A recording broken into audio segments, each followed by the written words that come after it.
So, just because Brian's looking at me so intently, I'll start with you. I think it's important to scan the external environment for trends, to spot the opportunities, for new ideas, to spot the opportunities for collaboration. And just reading through your CV, I get the impression that that's been something you've done really well in the past. Could you give us an example of where you've done that, how it's worked, and how it led to success? All right. Good day, everyone. I have to say, with regards to that, I looked at what am I really passionate about and focusing on.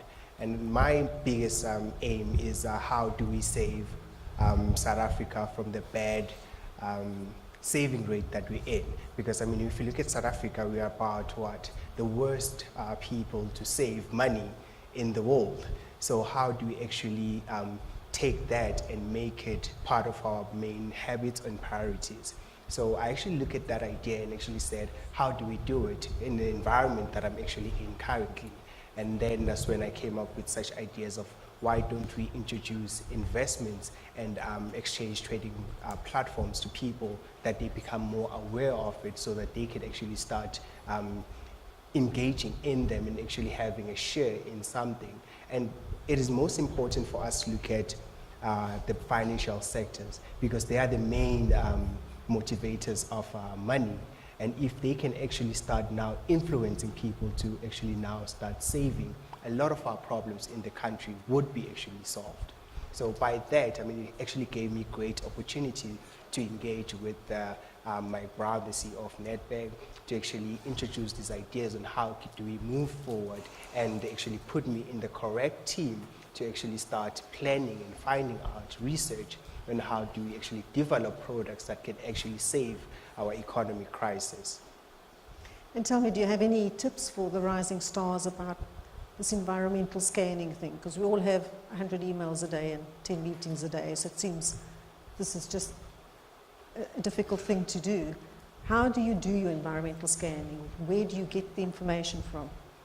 I have to say it's mostly based on giving all your time to your working environment.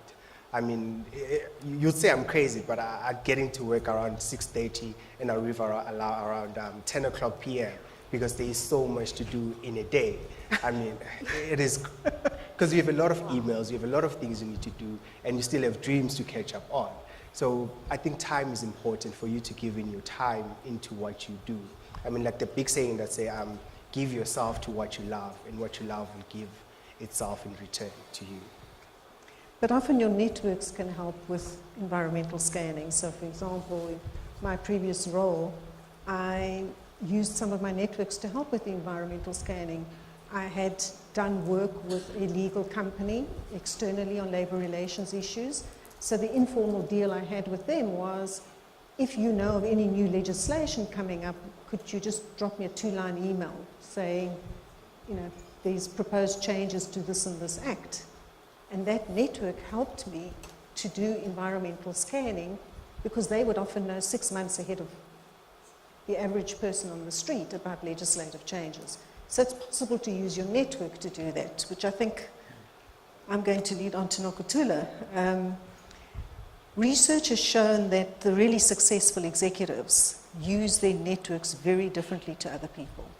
They form networks of like-minded individuals who are doing interesting projects and who know how to form networks to create an extended set of competence, but also to work together jointly to find solutions. Now, women are supposedly very good at social networks and friend networks, but not so good at those networks that will lead to the unique, wonderful, powerful contacts that deliver solutions. You seem to have done very well in that sphere, however. Talk to us a little bit about how networking and having the right contacts has helped you solve problems. So you're quite correct in that like-minded people kind of flock together, birds of a feather, and winners know winners, and winners are in the circle of winners. So networking is, I mean, I've had issues and challenges myself with networking, it being that, you know, as girls, as women, we're taught to kind of be shy about what we want to achieve. We're taught to be shy about the ambitions that we have in life, right? You almost always play the background and not the foreground in things. And I've struggled with that in my career. But what I've started to and determined to do lately within my development is to actually put myself out there. If there are projects to be led, you best believe I will put my hand up, even if I don't know what to do. And if I don't know what to do, I'm going to find out what to do. And that's where the networks help. I mean, a lot of us are in groups. We're in groups on our social media. We're in groups on Facebook and WhatsApp. And the question is, what is the quality of the groups you're in? Because sometimes the quality is actually very fickle. There's no winning people in those groups. Yes, they may be nice people, but are they winning? And is it going to get you closer to where you want to be? I mean, I question myself daily to say, so who am I speaking to the most? You know, when I have a problem, do I immediately have someone to call? I mean, that's the strength of the networks we're supposed to have. We're supposed to have people we can call on and bounce those ideas quite readily and get feedback and solutions and generate solutions and be part of that. I've certainly lately said, you know, I'm going to go out there. I'm going to go and try build these relationships with people that I would not otherwise have built these relationships with, because I understand that winners know winners. And I'm a winner. Yeah, and I'm a winner. Well said. So I think just a question to the audience. If you had to think right now, who could I pick up the phone to? And these would be the two rules. Who A, would know who you are within 1 minute of you reading them, and B, would think that you're interesting enough, unique enough, wonderful enough, powerful enough, informed enough, whatever the adjective is, that they would be prepared to help you. How many people could you phone today that would meet that description? And can I just see by show of hands, who would have more than 50? 50. Okay, 1 or 2 hands, tentative. More than 100? More than 200? Okay. The research I've done on the really successful, powerful people who make things happen, they all have in excess of 200 people. And the secret to that kind of networking is A, knowing what you're passionate about. I mean, who wouldn't want to network with these people that I've just spoken to? They're so passionate about what they do, and they're so interesting. The other key to this is leaving an impression with the person you're speaking to about what you're passionate about and what the interesting projects that you're doing. And then the third element is that this is a pay-it-forward circle. So sometimes you shouldn't, A, and you've said it rightly, be afraid to ask for help, which sometimes we do. We say, oh no, if I phone that person and ask, they might think I'm stupid. There's none of that. If I have a problem to solve, I'm going to call whoever can help me get the solution. But be understanding that sometimes the kind of networking that pays off in the long run is where you help other people and you may not get it back from them in the short term. You may get it back via. In some strange way, it does eventually come back to you. But that networking is not just about using people, it's also about paying into the network and helping collaborative solutions to be formed. So, Rousseau, I think stakeholder management, and certainly our previous speaker, I think, raised the point about we can't really look at sustainable solutions without bringing in all our stakeholders. That skill of managing key stakeholders is essential. And you're in a mining company. I've worked in mining for 16 years. I know just how important all those stakeholders are. Give us an example where the stakeholder management that you were able to do was the key to a solution on a particular problem. Thank you, Italia, for that question. I think I'd like to start off to say stakeholder management for us in Anglo-American Platinum, and especially on the Amandelbult complex, which is just north of Northam in the Bushveld complex, the province of Limpopo, is absolutely imperative. For us, the most important thing that comes out of a mine is not the mineral, but it's the miner on a daily basis. And we are in a labor-intensive operation. We have 15,000 individuals who work on that complex. And we exist because of people. We cannot be successful and we cannot be significant without full stakeholder buy-in and stakeholder engagement. I personally experienced the severe industrial action of 5 months in the platinum sector during 2014, or to the latter part of 13 and into 2014, and it has created a big divide between the management, the organization, and the stakeholders, the employees, and then the greater stakeholders around the operation. And I think where we have had to move is to create trust again and to create hope, to be able to put forward a sustainable plan for running that operation into the future, because we were basically faced with the potential closure of the whole complex due to the economic downturn and also then the investor interest in that as part of the larger Anglo-American portfolio.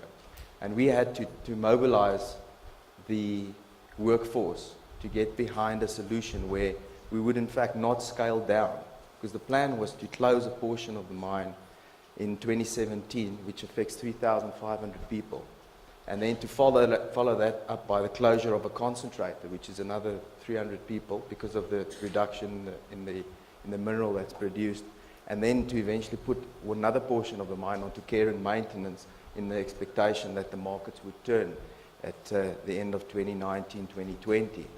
And through building trust, through getting to a relationship and leveling the playing field where the suspicion of our workforce and also of the local communities which form a greater part of the Amandelbult direct region, the 50-kilometer radius of affected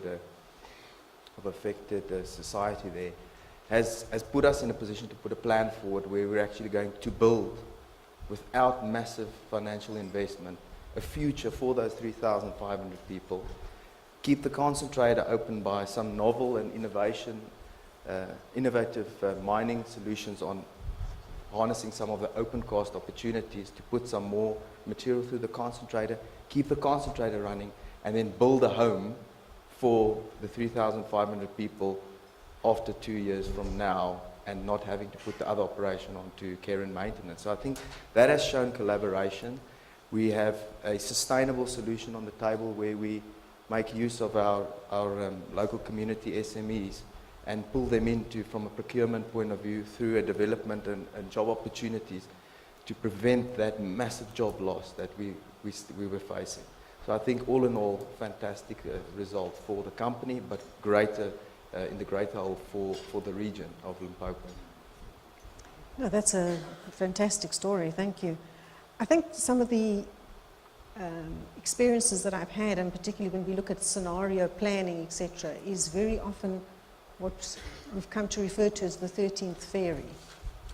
So you know the fairy tale of Sleeping Beauty. The king and queen had a baby daughter, and they invited all the important people in the kingdom to the feast, including all the wizards and all the fairies, but they forgot one fairy. She was the 13th fairy, and she wasn't impressed with being excluded, so she cast a spell on the little girl, and when the little girl got to 16, pricked her finger on a spinning spindle and fell into a coma, only to be awoken by Prince Charming, who arrived on his white horse. I worry about the fairy tales they tell children.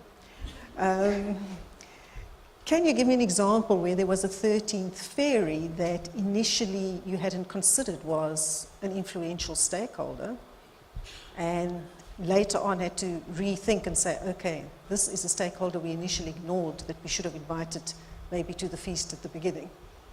Do you have any such instances? We've got a perfect example of that, and it takes us back about 3 years ago, where we were not as perturbed about the financial downturn, and we were looking at expanding. So there was a whole new shaft that was going to be sunk, which is a 250 kiloton per month operation. Subsequent to the events, that did not materialize, and I explained the scenario which we put in place to mitigate that.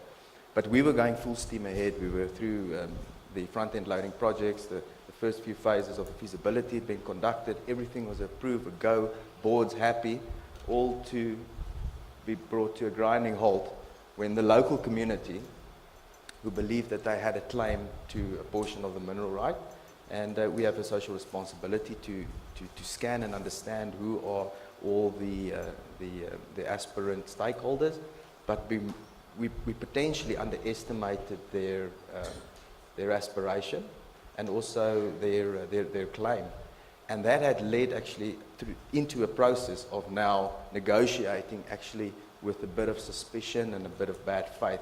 It strung out the process for approval up to a point that we had to really understand how we could uplift that community through the new project, make them joint owners and party to the projected revenue from the project in order for them to sign off for the project to go forward. So I think it's a very hard lesson we learned there. I think it's made us a little bit shy to come to a recognition that that is something we've missed, and that it had led then to and drawn out in a more arduous process. So tips for the rising stars about how to think about the stakeholder management issue? I love the idea of the environmental scanning, so there's a few portions to that, but especially the one where you're looking at the stakeholders and the affected parties. So whoever has, it can be in the immediate vicinity, to understand the impact of your operation or your business on those stakeholders, but to create a platform where you frequently engage with them, where you give them opportunity to listen to your story, to listen to the Amandelbult story, to understand we're about saving jobs and saving lives, to get them to understand their role and their benefit in that story, but also to be able to reciprocate what their expectations, their aspirations are. How can they also become economically empowered, economically independent through a partnership or the collaborative effort with the operation? Because remember, as I said, we are because of the people who are employed by us. We cannot do it by ourselves, but they must be able to see that there is their opportunity to develop, to get jobs, to raise their level of livelihood, and to also improve the opportunities for their dependents. Because in a small study we did, we realized there's about 13 to 15 dependents for every single person that works on our operation who stays in a informal settlement or in a village in the close proximity of 50-kilometer radius of the operation. And I mean, that's staggering. Can you imagine trying to feed and nurture the expectations and the future of 13 dependents?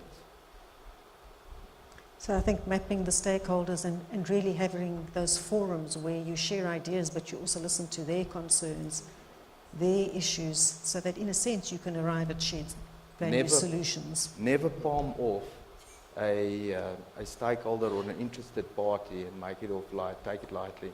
It could come back and be really a more intense and difficult process going forward.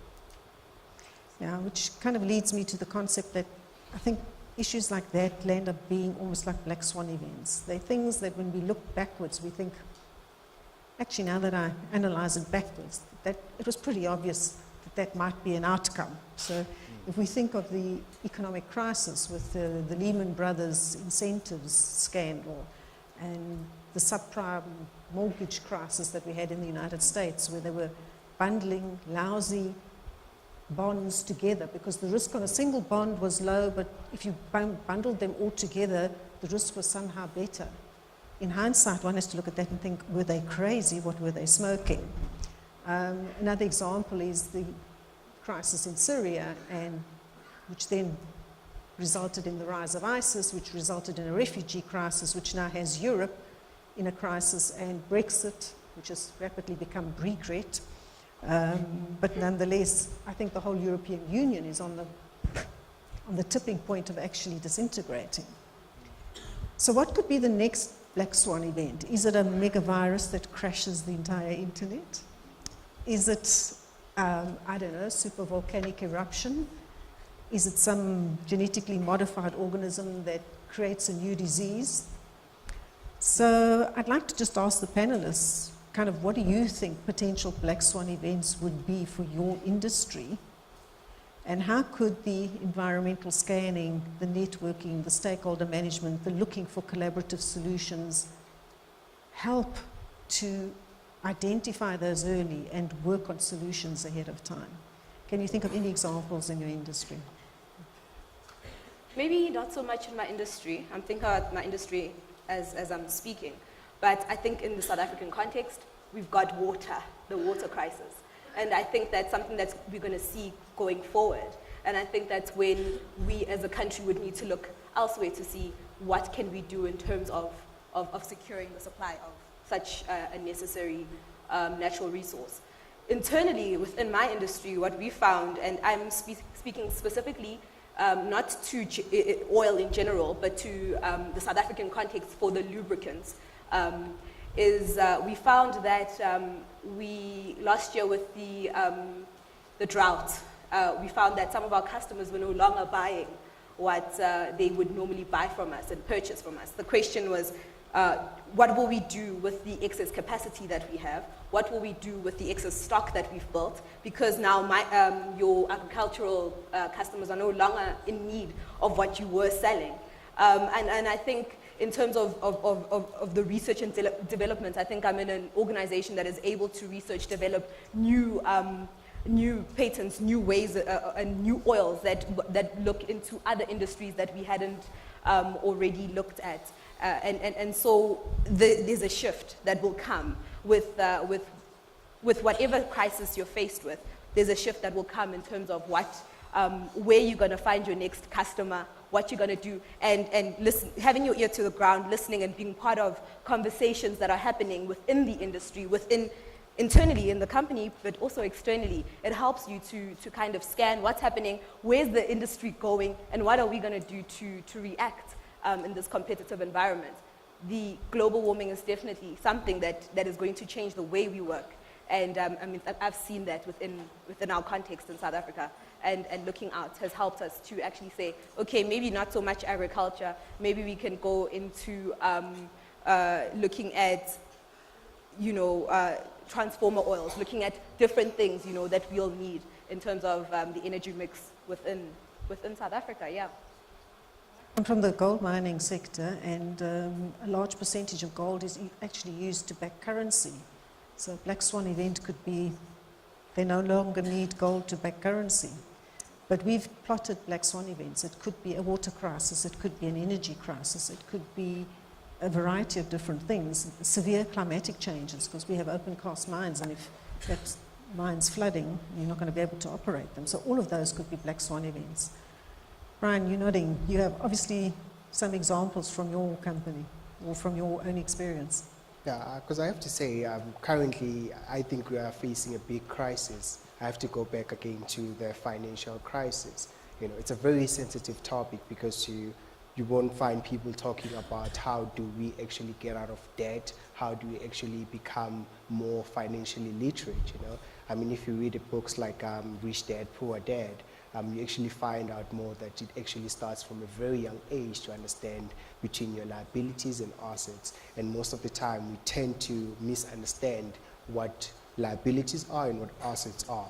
If we can actually start educating our youth currently to teach them how do we actually start putting money away and creating assets for ourselves. Because yes, we can create 1 million jobs, we can create a lot of things for the country, but if we do not know how to use or preserve that cash so that generations and generations can benefit from it, then we're really not moving forward as a country. New technologies coming in, the government is doing something in the country, yes, but the culture of saving within our people is really not there. You find out that a lot of people will go bankrupt, a lot of things will happen within our people. So how do we actually start today and develop that thing of growing richer as people? So I feel that savings, it needs to be taught within our people, whether young or old. It really needs to happen now so that we don't have to fight such things like fees must fall. We don't have to fight a lot of things because we have created that culture of actually having money preserved. And have you worked on any projects where you've dealt with an unexpected event that kind of threw the solution overboard?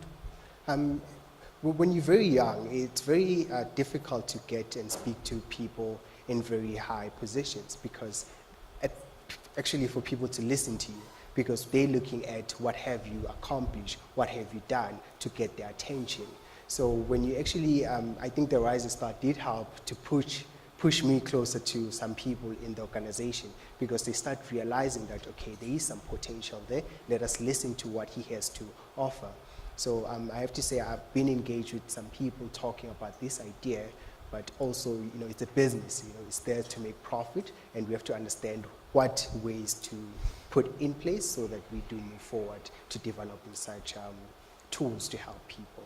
Yeah, no, but there's definitely ways for business to cooperate. Rousseau, you obviously have had some experiences as well. Yes, I think I can just echo the sentiment about water. South Africa's water-stressed country, and especially our reduction operations make use of water, and we actively recycle for reuse of water and try to draw as little as possible from potable water supply. So we've got a drive to go to zero potable water usage in the processing operations. Further to that, energy crisis. I mean, we are energy intensive, especially in the smelting operations, and we have set in motion a few initiatives to look at alternative energy applications for some of the segments of our operations. But I would say a black swan event in the platinum industry or the PGM metals industry would be if somebody were out there in his garage finding a substitute for the autocatalyst and to use something else rather than platinum in that. And that's something that we also actively try to change and to build markets for our product, because in the absence of having a market, I think the livelihood and the destiny of the 15,000 people on Amandelbult would be futile. We would be mining something which the world no longer needs. So just the reduction in the price of the PGMs has put us in a very, very difficult situation where we're trying to survive and hope for better days in the market. But we cannot do that in the absence of finding the application of pacemakers, of hard drives. And I think some of the innovators in the world, the Chinese are quite good at that. They actually learn how to recycle, use recycled platinum, use recycled iridium and rhodium, use thinner applications of that molecular basis on the hard drives and the integrated circuits that they devise. So we need to also find again the charm for wearing platinum and putting diamonds in those platinum and winning the hearts of beautiful young women as partners. Yeah. Oh, we have a romantic. I think I'm sitting here with three people who've already shown they've been very, very successful. I know when I was in an executive role in a bank many years ago, I had a group of young people approach me and say, how did you get there? You know, what lessons have you got to share with us? And I had to kind of say, well, I didn't kind of get a map. I didn't write this down in a step-by-step 1, 2, 3, 4, 5 fashion. So I had to think about what some of the things were. And I did a 2-year research study to investigate what leads to success. And there were many things that came out. Everything from having the right mentors and coaches at key points of your career, to really understanding what the role is that you're aspiring to and what it takes to succeed in that role. So I asked some of these young people, if you want a particular role, do you have the role description and the KPIs for that job, and have you spoken to somebody who's currently successfully doing it? And they looked at me with blank stares and immediately started taking notes, and I think they went off to find the role description and the KPIs and speak to somebody in the role so that they could best identify where their gaps were and actually formulate their own development plans. So if I go back to your careers, where have you had a powerful mentor or coach who has given you some insights that you can share today with the rising stars? Let me start with Nokuthula. So, mentors. I've got someone who I actually spoke to yesterday. He called me to say, so where are you in your career right now? What's the pressing issue that you're facing? Are you still challenged? And what can I do to assist? You'll find in your career that there are people like that who are willing to actually take their time. Of course, you as an individual have to show the aptitude and the willingness and the kind of the go-getter type of persona in order to attract those type of people. But there are people that come into your life and they make a difference. They not just become mentors. Within the organization, you could get people who sponsor you, who actually say, so you've seen that, that role, you're ticking all the boxes right now, that will stretch you, so I'll put in a good word for you. And it's very important to be around those type of people in your career. So there is a mentor specifically who I speak to quite regularly about where I am in terms of my career and the development, and where is my end goal. He always asks, what is your end goal? And what are the building blocks that you need in order for you to reach the end goal? So it's very key to identify where exactly do you want to be in a span of a year, in 5 years, and in 10 years. That's very key. So that's on the mentoring sponsorship type of relationship that I've got. And then through the Rising Star, winning the award last year, I did meet one of the judges on the panel that interviewed me, Dr. Gule, Jerry Gule, and he's now an executive coach. And from that interaction, I mean, he volunteered to coach me. So I have regular sessions with him to say, okay, so in 6 months you want to have done that. Let's work it back and see what you need to do. And it's really helping me to open my mind. And I think if I hadn't presented myself the way I did, and if I hadn't followed up, because he didn't call me first, I actually called him first. If I hadn't done that. So you weren't waiting for networking? No. You were making it happen? No. You can't wait. People are busy. People have their own things to do. And if you are keen and you're passionate and you have a purpose, that should drive you to do something and to make a move. So everyone should just make that move. And today I sit here and I've had conversations with them, and we're looking back and saying, okay, 6 months, how do we work it back? So what do we do tomorrow in order for us to get onto this trajectory of success? So yeah, mentorship, coaching, and sponsorship, very important in your career. Very, very important. I have to say with myself, every time when I'm with my mentor, it feels like I'm in the, Dragon's Den, because I get there and I present to him my ideas and tell him where I want to be, and he always says, this is not going to work because of 1, 2, and 3.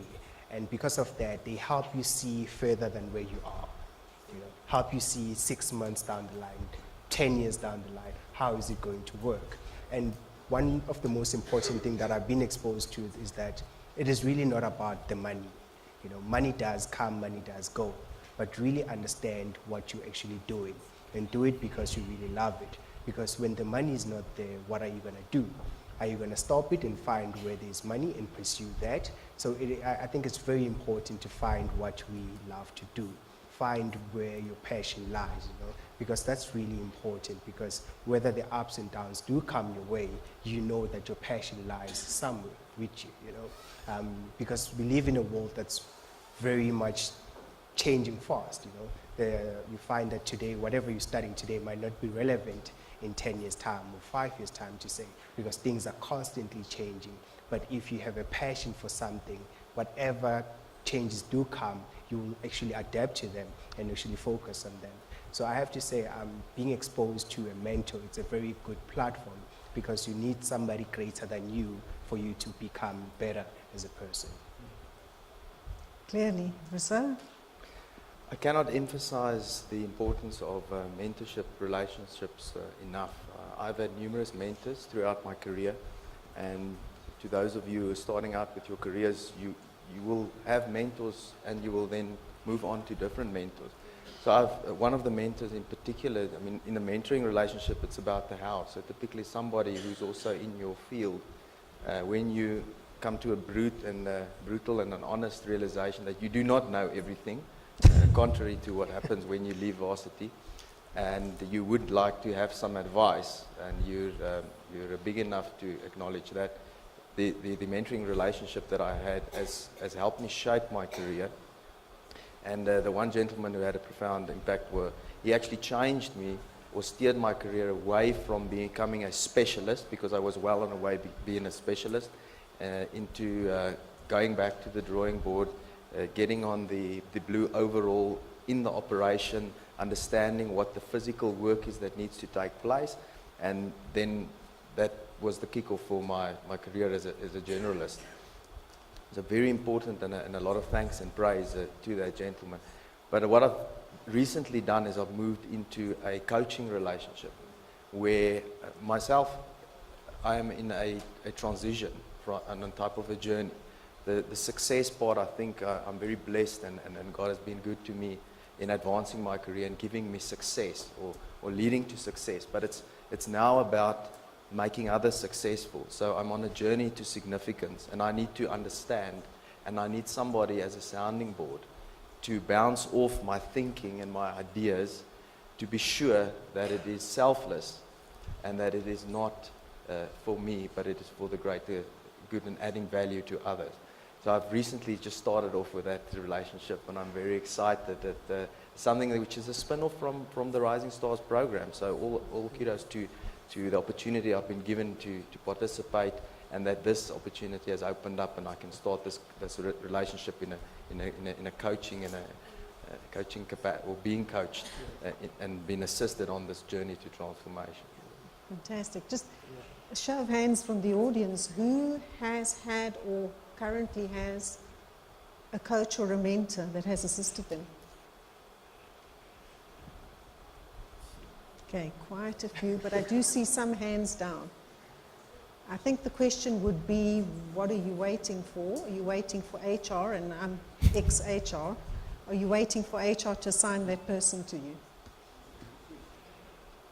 Research that I did showed the really successful people find mentors and coaches wherever they need them, and they very often approach them themselves. And sometimes it's not always in the same company, it might even be in another company or even in another industry.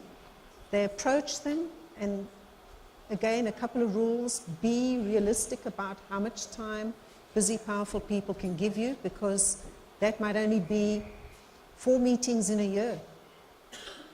But if you go to those meetings really well prepared, those 4 meetings in that year with that really wise, influential, powerful person can be a turning point for you. So be realistic about your expectations of how much time they can give you. And the second tip would be, go to those meetings really well prepared.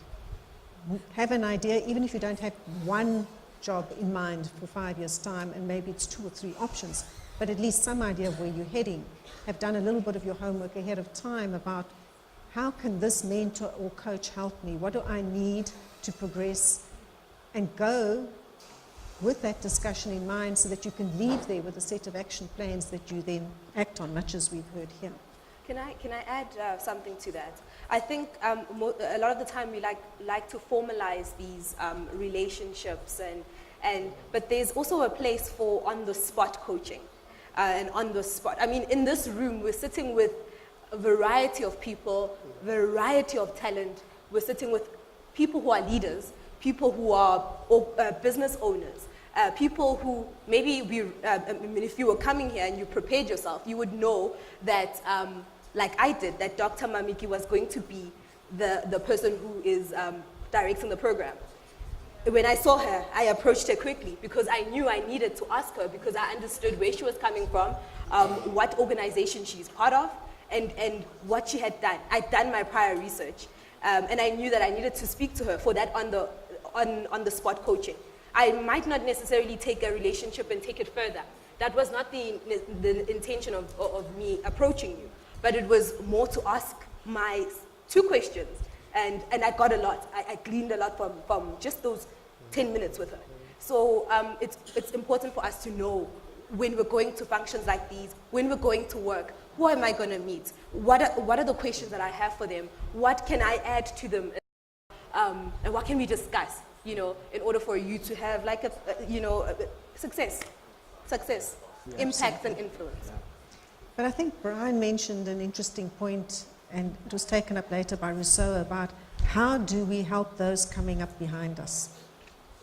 So I think my question to the audience here is a lead on to the previous question, and that is, how many of you are currently mentoring or coaching younger, less experienced people coming up behind you?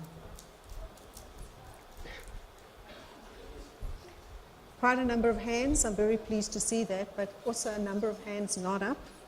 And sometimes we don't do it because we think that the demands these people will make on us are going to be too high and we won't have the time. But if you think you could spend 1 hour every 3 months and give that person 4 meetings in a year. Believe me, there's always somebody who can benefit because you have far more wisdom, experience, and learnings through the school of hard knocks that you can pass on to somebody else that they could benefit from. So I would urge everybody in the room to make an effort to pass it on and to start mentoring 1 or 2 younger people, because I think if we do that and they in turn, when they start to grow up and get their own wisdom and experience, start to do that, and so on, and we pass it down the chain, we could make a huge impact on the young talent of South Africa. And it really, as I said, needn't be such a big investment. It's all something that we could actually manage. So I'd like to, at this stage, welcome any questions from the floor for our 3 Bright Star panelists. And thank you very much for your contributions. There's been some very interesting points raised. Questions from the floor for the panel? There's a couple of hands up here, I think.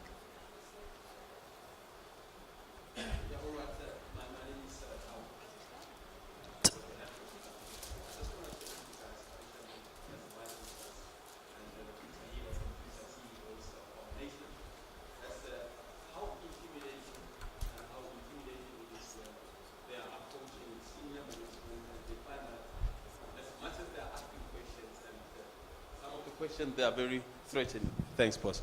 You know, you find that most of the questions are very threatening, that this guy, he wants to take my position, because most of the leaders, I'll call them managers, because leaders wouldn't actually mind such questions. Then when they find managers who are so resistant in agreeing with the ideas that they are having, how do they take it within themselves, and how do they pick up the pieces and say, okay, look, this manager, he doesn't want to actually help me or assist me with this idea, but to implement the idea that you have in your head with the relevant people, what will you do? Because it's so difficult, especially with rising stars. Because I've seen it myself that most of the people, especially with the rising star, after winning it, people start feeling that you are now growing wings, and you don't want to listen, you don't want to take instruction, because you are now a rising star. You think you know too much. Then what is it that you guys handle? How do you handle it? Because we find it very difficult, especially in the workplace. I have to start with the point of how do we approach management with such things. I once spoke to one of the guys, I think it's Mtegha Thomas, and he actually told me an interesting story that we often take our leaders, CEOs or whatever people on the top of the hierarchy and treat them as gods and forget that they're also human. You know, I mean, how many people in the room have actually sent their proposal to the CEO of the company? You find that it's very less people, because they're thinking, oh my word, you're the CEO, I'm going to stay away from you.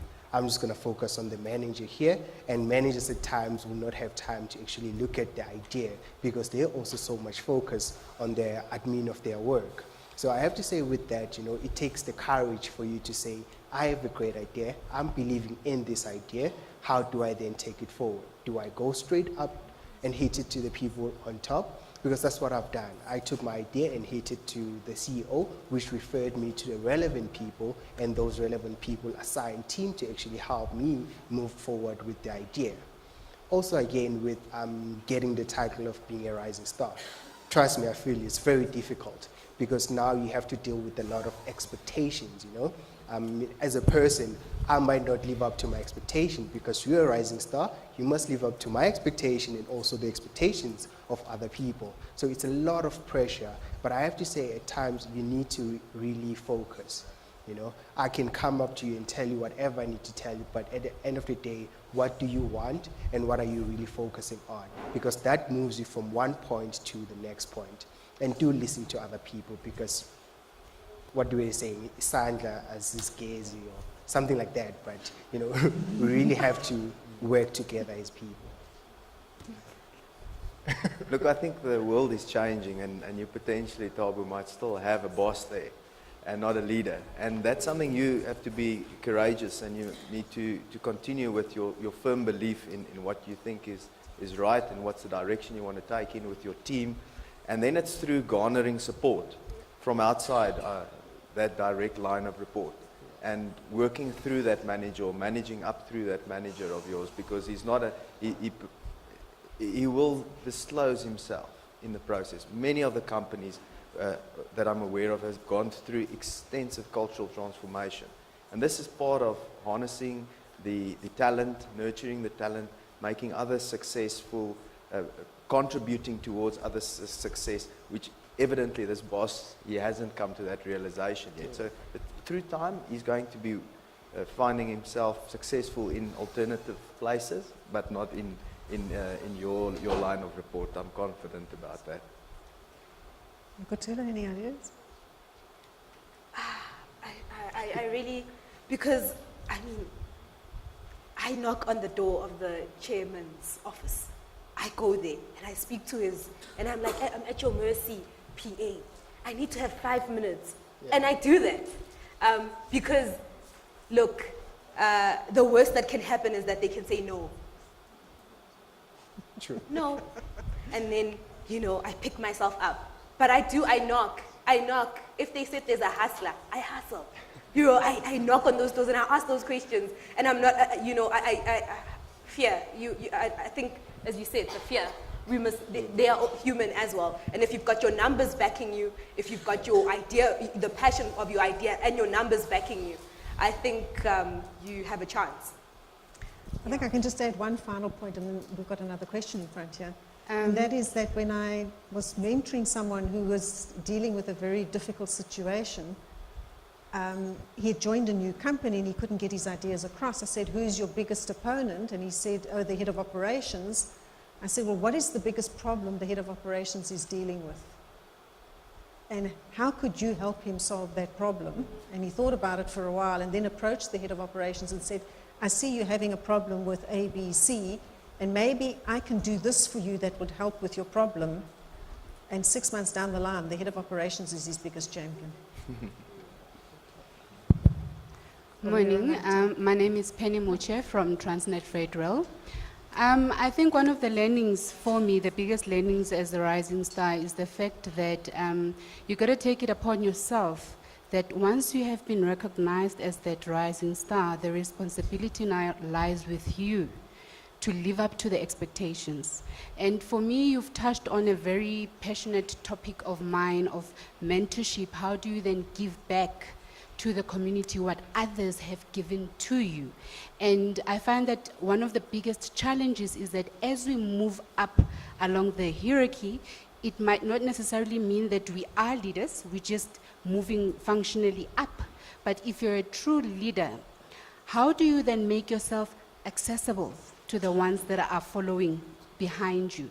So I guess my question to the panel and my fellow rising stars is that what are you doing, what steps are you doing beyond you approaching or you looking at your own development, which is also quite important, but what deliberate steps are you taking to coach and give back to those that come behind you? Because really, as cliche as it might sound, the true value of any leader is in the legacy that they leave behind. Thanks. Thank you. I think that's a fantastic point you've raised. What I do on a constant basis is I go down to the operations, onto the shop floor, and I'm visible with the artisans during normal run-of-the-mill maintenance type of activities, and also when there's some really challenging breakdowns on the operation that have been drawn out over a few days. Number one, in doing that, I create a sense of cohesion between the team. It's not the bosses shouting at the top, how quickly are you going to get the kit up and running again? I create some familiarization, so the artisan and artisan assistant feels comfortable to ask a question and even make a suggestion. And I've found that some of the most novel and innovative solutions have come from the people who operate the equipment. And we're trying to do fantastic asset management strategies and implement the Six Sigma and all type of philosophies on the kit. And they have got the first-hand experience of how we can do processes better. So that's the informal type, but it's the visually being visually placed, and then that visual felt leadership, sharing leadership with the guys and saying, I think you as Mr. Foreman, you're okay to supervise this job. I think I've tested you. you're competent, continue, give us a heads up in an hour's time, and sharing that leadership, sharing that responsibility with the guys on an informal basis. And then the formal mentoring agreements with aspirant young individuals from different levels in the operation who want to get somewhere. And I put some real emphasis on them having a career plan.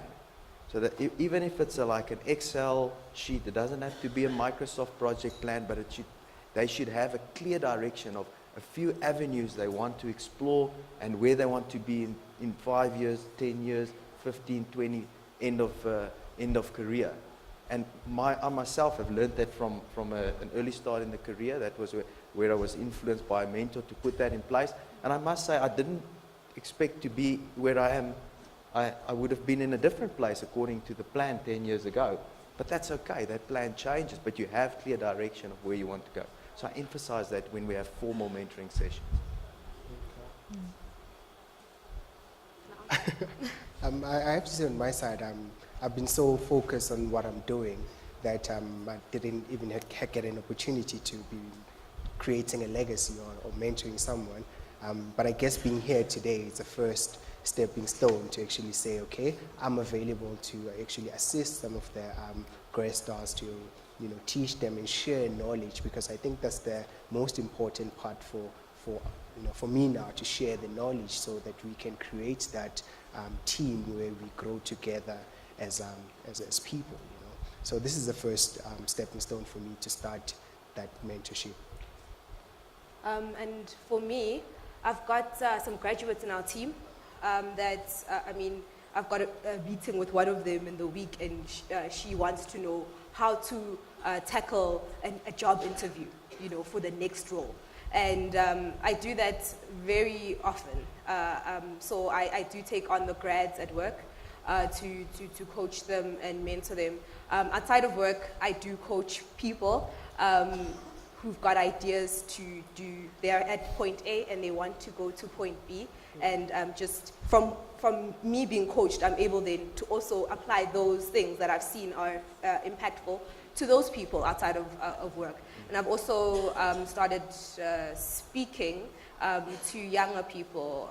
Just last week I was speaking to some youth choir about just keeping focused and the determination for success. So yeah, that's what I do.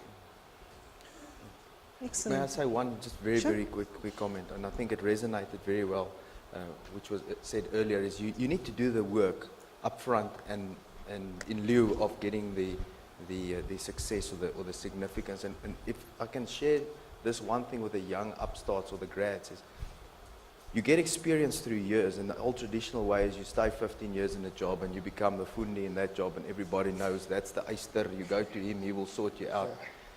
Or you can accelerate that, and that means you go to every single challenge that you know of, that you hear of, and you go and spend time there, and you try to in an engineering discipline, it's kind of the random big breakdowns and smashes, and you go and seek them out, spend time there, because in that way you're actually fast tracking that experience. You actually don't have to break all those things in 15 years to know how to fix them.